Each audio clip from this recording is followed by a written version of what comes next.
Dear students, आज हमारा 7th day है। आज के लेसन में मैं आपको बताने वाला हूँ कुछ ऐसे सेंटेंसेस जिनका बोलचाल की भाषा में बहुत ज़्यादा यूज होता है और उसका सही उपयोग हमें पता नहीं होने के कारण हम उसे गलत तरीके से बोलते हैं। आज के इस वीडियो लेसन में हम लोग 7th डे में वो सारे सेंटेंसेस के बारे में डिस्कस करेंगे जो थोड़े बोलने में कॉम्प्लिकेटिव लगते हैं और जिनकी सही समझ नहीं होने की वजह से हम लोग इंग्लिश में बात नहीं कर पाते हैं। इससे पहले आपको बता दूं मैं कि अगर आपने 6 डेज के हमारे सारे वीडियोस नहीं देखे तो सभी के डिस्क्रिप्शन में लिंक दिए इस वीडियो के, उन सारे वीडियोस को आप देखिए और ज्यादा से ज्यादा आप अपने आप को इंप्रूव करें। हम इस सेशन को फ्रेंड्स स्टार्ट करते हैं। Let's start the video. Dear students, आज के इस लेसन में मैं आपको बताने वाला हूं इंपेरेटिव सेंटेंसेस का करेक्ट यूज और इंपेरेटिव सेंटेंसेस को हम लोग जो है स्पोकन में किस तरीके से यूज करते हैं, साथ ही इनको हम लोग किस तरीके से कनेक्ट करते हैं दूसरे अन्य सेंटेंसेस के साथ में। वो सारी चीजें आज मैं आपको एक्सप्लेन करने वाला हूं कि इंपेरेटिव सेंटेंस को आपको किस तरीके से यूज करना है। सबसे पहले तो आप में से जितने लोगों को नहीं पता है कि इंपेरेटिव सेंटेंस होते क्या है वो थोड़ा देख लीजिए। इनकी स्टार्टिंग होती है वर्ब से। जिसे आपको किसी को सिंपली बोलना है जाओ, है ना, तो आप उसे इंग्लिश में कहेंगे वर्ब के स्टार्टिंग करके डायरेक्ट आप उसे कहेंगे go, right. In English you will say go. मैंने कहा आओ, आप इंग्लिश में कहोगे कम। लिखो, राइट, बोलो, स्पीक। सो ये सेंटेंसेस होते हैं आपके कौन से, इंपेरेटिव। अब इनको हम कनेक्ट कैसे करते हैं वो चीज आप थोड़ी देखेंगे। जैसे मैंने कहा अगर आपने किसी से जिसे बातचीत करने में किसी से आपने कहा जाओ, उसे आपकी मदद की जरूरत है। ध्यान दीजिएगा सारे स्टूडेंट्स प्लीज, राइट, क्योंकि स्पोकन में बहुत ज्यादा यूज होता है। जाओ, उसे आपकी मदद की जरूरत है, तो यहां पर जाओ एक अलग सेंटेंस और उसे आपकी मदद की जरूरत है ये एक अलग सेंटेंस है। जब आप इसे इंग्लिश में कहेंगे तो आप कहेंगे जाओ को कहेंगे गो, उसे आपकी मदद की जरूरत है, इसके लिए लगेगा यहां पर कॉमा, उसे आपकी मदद की जरूरत है, मतलब he needs your help, right, he needs your help. Got it. यहां आओ, मुझे आपकी जरूरत, मुझे आपकी मदद की जरूरत है, तो come, I need your help, I need your help. Got it. तो इस तरीके से ये आपके इंपेरेटिव सेंटेंस के साथ में आप किसी भी अफर्मेटिव या नेगेटिव सेंटेंस को जोड़ सकते हैं। ऐसे हम और भी सेंटेंसेस ले सकते हैं। जैसे मैंने कहा लिखो क्योंकि तुम्हारे पास ज्यादा समय नहीं है। अब देखो ये एक सेंटेंस नेगेटिव हो गया। लिखो भैया जल्दी लिखो क्योंकि तुम्हारे पास ज्यादा समय नहीं है। अब इसको इंग्लिश में हम जब कहेंगे तो हम कहेंगे लिखो के लिए राइट, क्योंकि तुम्हारे पास ज्यादा समय नहीं है, क्योंकि को हम कहते हैं बिकॉज। तुम्हारे पास मींस टू हैव का सेंटेंस है you have no much time, या फिर आप बोल सकते हैं because you don't have much time. आप दोनों में से जो भी बोलना चाहते हैं आप बोल सकते हैं। दोनों सेंटेंस आपके करेक्ट हैं। You have no much time, you don't have much time, दोनों आपके जो है वो करेक्ट है। Got it. तो पहला जो मैंने आपको तरीका सिखाया है कि आपको इंपेरेटिव सेंटेंस जो है उनके साथ में आपको करना क्या है, इस तरीके से जो सेंटेंसेस होते हैं आपके अफर्मेटिव नेगेटिव उनको आप जोड़ते हैं। अब क्वेश्चन उठता है कि इंटरोगेटिव सेंटेंसेस को हम कैसे जोड़ते हैं। तो उससे पहले मैं थोड़ा सा आपको इसके टाइप्स बता दूं, फिर मैं आपको इंटरोगेटिव सेंटेंस पर ले चलूंगा।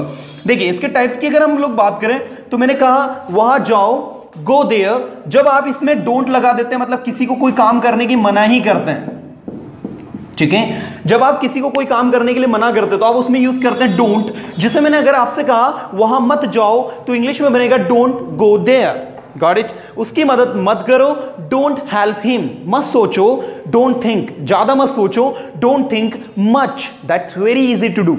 बहुत अच्छे से आप इसको बना सकते हैं। इसी तरीके से मान लीजिए अगर आपने नेवर कहा है, थर्ड वाला देखिए, जिसमें आप ऑलवेज या फिर नेवर जो भी लगाना चाहे आप लगा सकते हैं, ठीक है। Always and never plus V1 plus object, जिसमें ऑलवेज का मतलब होगा हमेशा और नेवर का मतलब होगा कभी मत। अगर मैंने आपसे कहा हमेशा सच बोलो, ऑलवेज स्पीक ट्रुथ, हमेशा दूसरों की मदद करो, ऑलवेज हेल्प अदर्स, हमेशा समय पर आओ, ऑलवेज कम ऑन टाइम। और अगर मैं आपसे मना करने के लिए कोई काम कहूं कि कभी झूठ मत बोलो, नेवर स्पीक लाई, वहां कभी मत जाओ, never go there. Got it. तो एक टाइप ये होता है। एक और टाइप आपका होता है जिसमें लेट्स आता है, कुछ इस तरीके से let's plus V1 plus object, जिसे हम लोग कहते हैं चलो हम, आओ हम। ये सारे इंपेरेटिव सेंटेंस का बहुत ज्यादा बोलचाल में यूज होता है, इसीलिए मैं आपको इंडिविजुअली इनको पढ़ा रहा हूं। और आज का दिन मैंने पूरा सेशन जो है इन्हीं पूरे सेंटेंसेस पर बेस्ड बनाया है। मैं चाहता हूं कि आप इनको बहुत अच्छे से समझें, इनका प्रैक्टिकली यूज करें और अपनी टॉकिंग में इनको आप अप्लाई करें। मैंने कहा चलो हम क्रिकेट खेलें, लेट्स प्ले क्रिकेट। चलो हम हॉकी खेलें, लेट्स प्ले हॉकी। चलो हम दूसरों की मदद करें, लेट्स हेल्प अदर्स। राइट, जो भी काम आप करने के लिए किसी से कहें, जैसे आपने कहा चलो चले, लेट्स गो। चलो क्रिकेट खेले, लेट्स प्ले क्रिकेट। चलो हम वहां चले, let's go there. Got it. चलो हम टीवी देखें, लेट्स वॉच टीवी। चलो हम इंग्लिश सीखे, आओ हम इंग्लिश सीखे, let's learn English. That's very easy to answer. तो ये सारे जो है आपके इंपेरेटिव सेंटेंसेस में एक और लेट का होता है जो एक्चुअल में इसी की तरह काम करता है। लेट के बाद में लग जाता है ओसी। ओसी मतलब होता है objective case plus V1 plus object, जिसमें आप किसी को कहते हो कि मुझे काम करने दो। लाइक जैसे आपने कहा मुझे जाने दो, तो आप इंग्लिश में कहेंगे लेट मी गो, है ना। लेट मी गो, मुझे बोलने दो, लेट मी स्पीक। मुझे लिखने दो, लेट मी राइट। मुझे सेंटेंसेस बनाने दो, लेट मी मेक सेंटेंसेस। मुझे इंग्लिश सीखने दो, लेट मी लर्न इंग्लिश। या मी है इसलिए मुझे हो गया। अगर मैं कहूं उसे इंग्लिश सीखने दो, तो हम कहेंगे लेट हिम लर्न इंग्लिश। उसे मार्केट जाने दो, let him go to market. उसे यहां आने दो, लेट हिम कम हियर। तो ये जो अभी हमने पांचों सेंटेंसेस पढ़े हैं, ये सारे सेंटेंसेस जो अभी ये आपके इंपेरेटिव सेंटेंस थे। अब हम देखते हैं कि इन इंपेरेटिव सेंटेंसेस को हम लोग किस तरीके से जोड़ते हैं। तो मैंने आपको सबसे पहला तरीका बताया कि आप किसी भी सेंटेंस के साथ में आप आगे जब बोले इनको, लाइक जैसे मैंने कहा हमेशा सच बोलो, क्योंकि सच बोलना अच्छी आदत है। Always speak truth because it is good habit to speak truth. Right, कभी भी किसी को नुकसान मत पहुंचाओ, कभी भी किसी को नुकसान मत पहुंचाओ, क्योंकि ये गलत आदत है।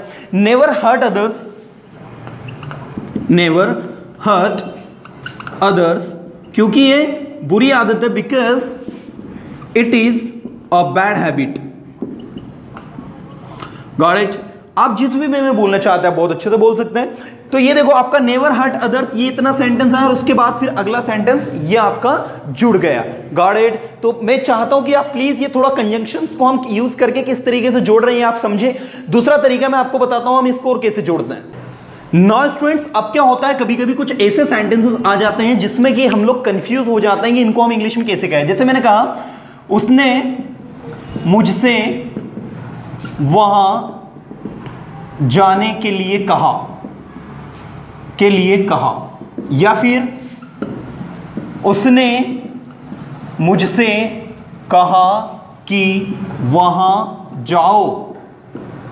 राइट, अब देखो यहां पर भी आपका सेंटेंस है, उसने मुझसे कहा कि वहां जाओ, तो वहां जाओ को हम क्या कहते हैं, गो देयर। राइट, उसके बाद लगा है कि उसने मुझसे कहा। राइट, अब इस सेंटेंस को इंग्लिश में हम लोग करें तो किस तरीके से हम इसको इंग्लिश में ट्रांसलेट करें, उसके लिए बहुत प्यारी ट्रिक बता रहा हूं मैं। वो ट्रिक ये है कि आप लोग क्या करें, अगर आपने नरेशन पढ़े हैं डायरेक्ट इनडायरेक्ट, तो वो नरेशन वाली ट्रिक यहां पर आपको अप्लाई करनी है। राइट, और अगर आपने वो नरेशन नहीं पढ़े तो आप सिंपली फिर क्या करेंगे, उसने मुझसे कहा, ही टोल्ड मी। राइट, कि वहां जाओ। तो याद रखना ये जो की होता है ना भैया, कभी भी कोई भी अगर आप इंपेरेटिव सेंटेंस को लगा रहे हो तो उसके आगे टू लगता है, कभी भी दैट नहीं लगता। याद रखना क्या लगता है, टू लगता है। Point to be noted. तो आप यहां पर लगाओगे टू।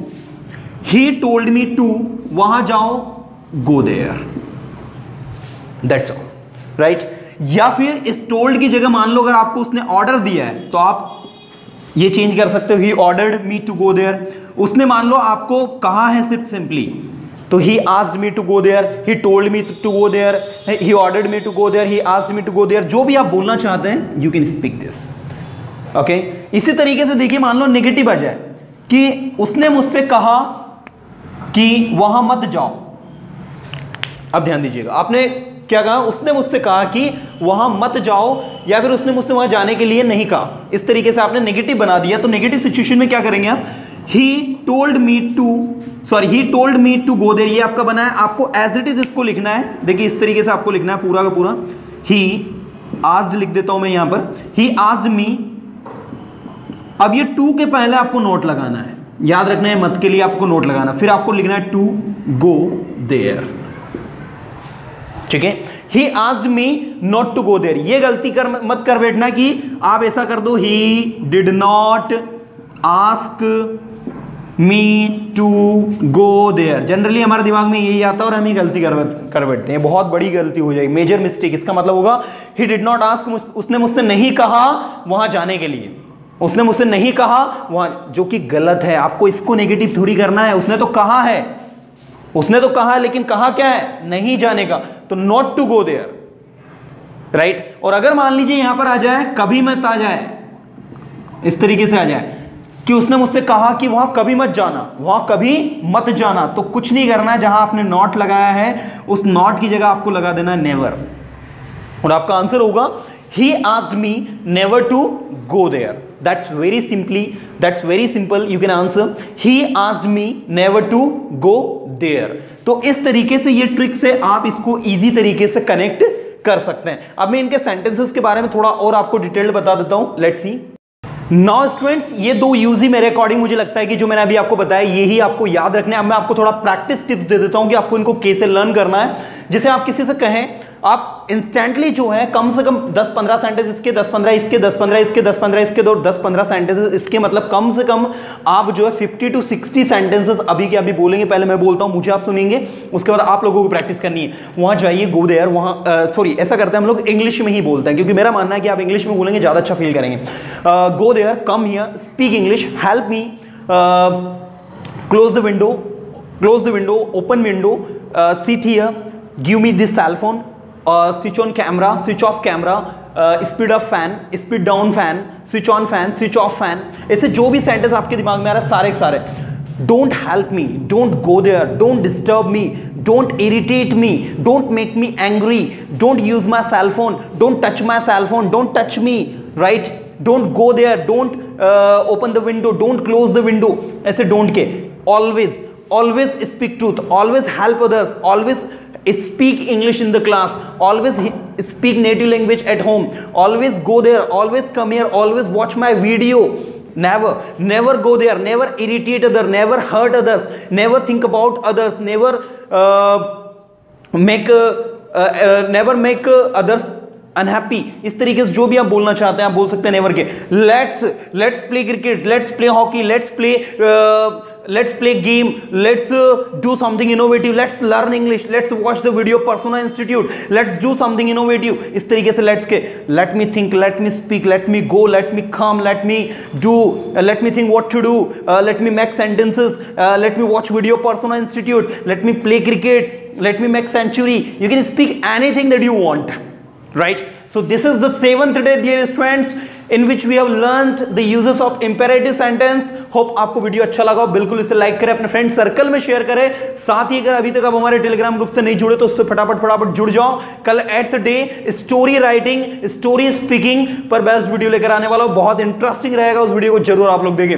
हो फ्रेंड्स, वीडियो अच्छा लगा इसे लाइक करें, अपने फ्रेंड सर्कल में शेयर करें। Tata bye, have a good day.